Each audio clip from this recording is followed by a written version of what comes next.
Kính thưa quý vị, có thể thấy là y học dự phòng của chúng ta đang là một hướng đi mới và chủ đạo trong trong y học y tế hiện đại.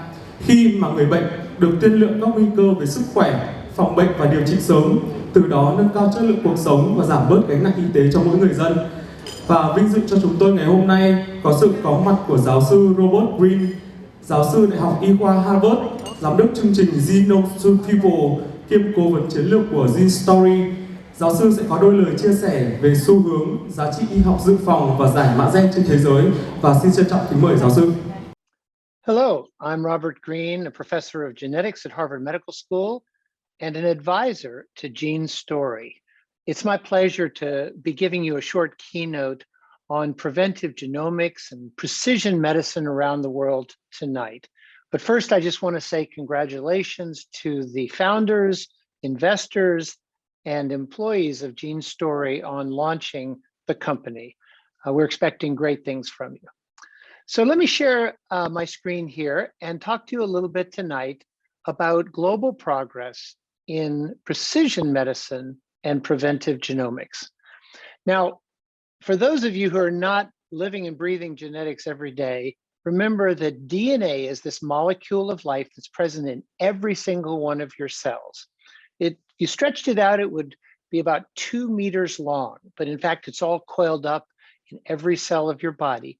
And it has the instructions for making your body and for development in the form of 3 billion letters that are strung out along this molecule, making up about 20,000 genes that are the blueprints for all of the proteins and all of the processes in your body, including all the things that make us different and all the things that predispose us to disease. Now, one of the encouraging things about genetics is that we are all 99.99% the same. And yet it is those subtle differences, one spelling difference every 1,000 letters, that makes us different in terms of form and function, and also predispose us to certain diseases or vulnerabilities. Now, genetics has been around for 20 years, and we are using genetics every day in my country and in yours to diagnose rare conditions, for a limited amount of preconception screening, to look for pre-symptomatic testing in families with genetic disease, to follow up on metabolic newborn screening, to do some prenatal screening in pregnant women, and to do a little bit of targeted therapy for cancer. But there's so much more that can be done with genetics. And I'm going to talk to you a little bit today, not about these things, which are all being done around the world, but about the question of preventive genomics. How can we use genomics to actually prevent human disease and help us all live healthier and longer lives? Now, to prepare you for this, it's really important for you to understand that there's been a technological explosion, and 2 technologies have come out of this, and they're frequently confused. So if you take away one thing from this talk, try to take away the difference between genotyping and sequencing. Genotyping is looking at a series of markers along the genome, maybe as many as 500,000 or even 1 million of these markers. That sounds like an awful lot, but it's quite different from sequencing. Now, sequencing can be done for a single gene, or it can be done for your entire genome. And if you do it for your entire genome, we're not talking about a measly 1 million letters. We're talking about 3 billion letters that make up the entire alphabet of the book of life. We're going to come back to this because this influences the kind of testing that GeneStory is going to choose to do in different circumstances, and that is going to influence your future as a consumer of genetic products. Now, in the United States and around the world, direct-to-consumer genetic testing, which is like GeneStory, has been a tremendous success. Just up until 2019, there were 20 million people or more who had gotten 23andMe or Ancestry DNA in the United States. And this has just exploded around the world, with estimates internationally being as many as 20, 30, 40, 50 million people have gotten some form of direct-to-consumer genetic testing. But precision medicine is different than direct-to-consumer genetic testing because it is integrated into the medical care of human beings. So there's some things you can do without the practice of medicine and some things that really belong in the practice of medicine. And sort of differentiating between those is actually one of the challenges in this whole brave new world of genomics.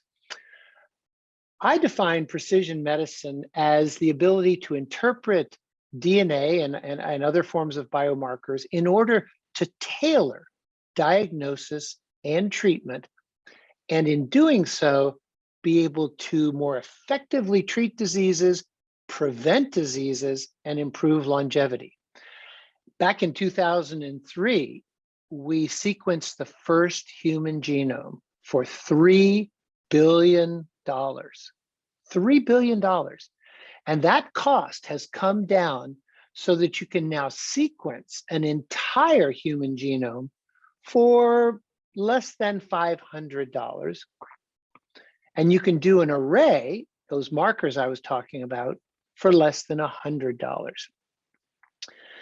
But with all this technology comes some challenges. Medical experts are trying to determine which of these markers are really useful in preventing the disease and which ones are not, and which ones, frankly, are cost effective. It's not a simple question. In fact, there's a giant debate going on worldwide about preventive genomics.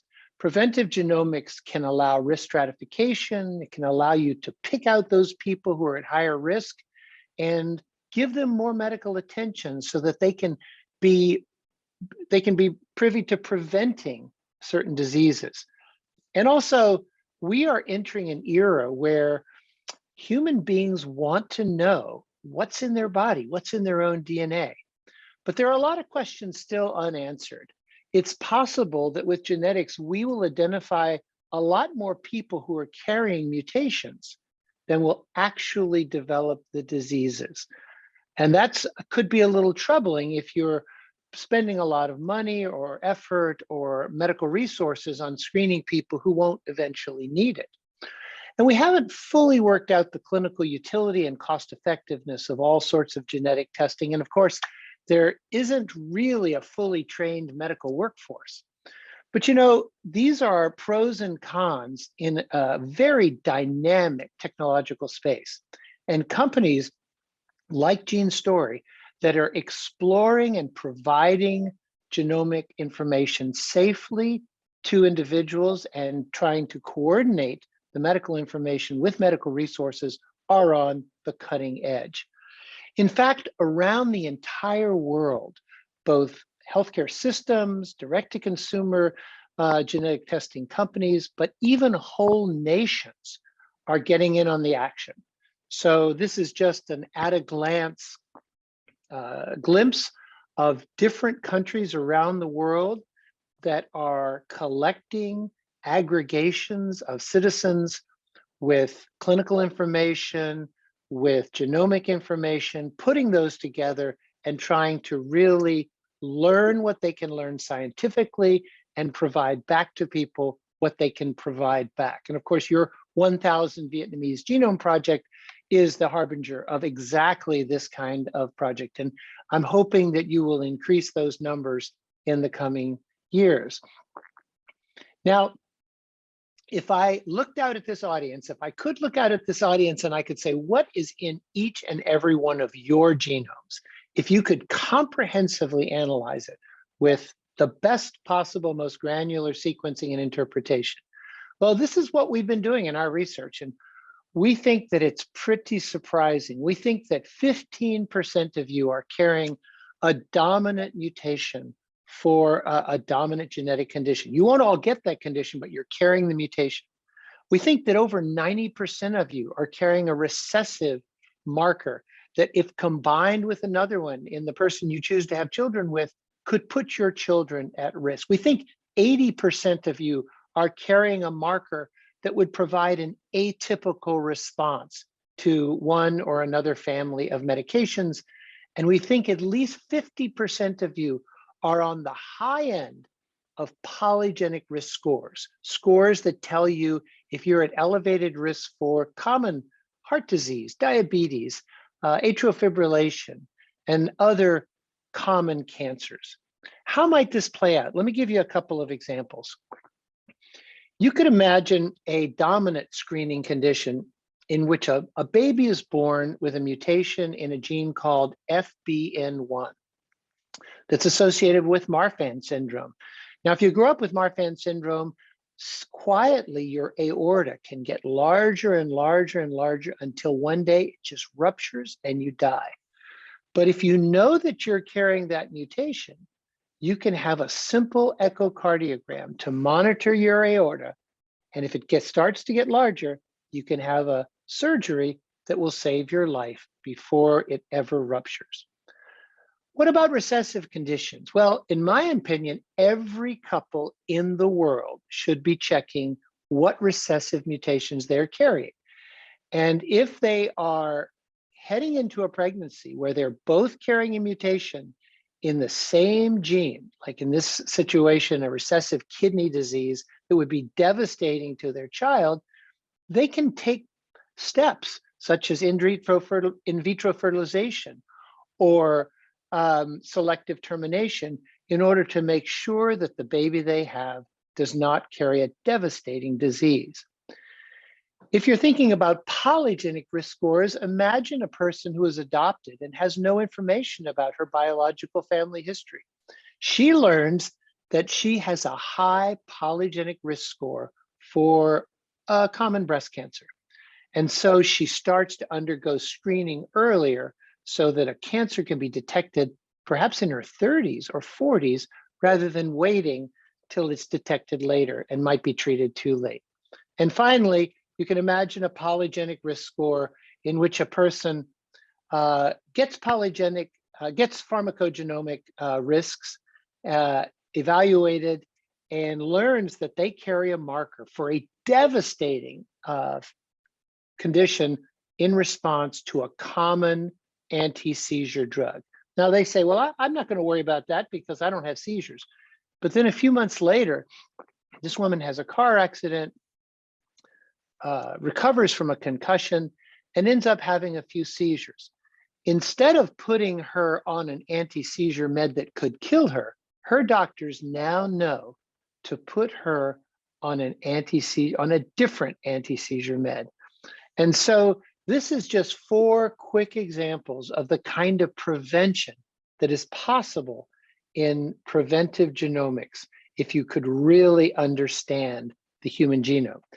Now, GeneStory is not providing all of that, but it is starting to do so in a way that we all hope will lead to lifelong blueprint for health and longevity, something that you get perhaps at the beginning of your life as you analyze your DNA, and then you visit it and use it again and again and again to protect your health and avoid disease as you get older.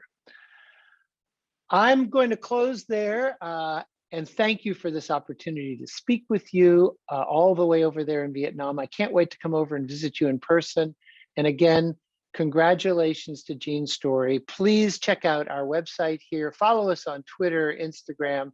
And if you have any questions or would like to communicate with anybody in our program or with me, please feel free to email us at the email there below. Have a wonderful day, and thanks again for asking me to speak.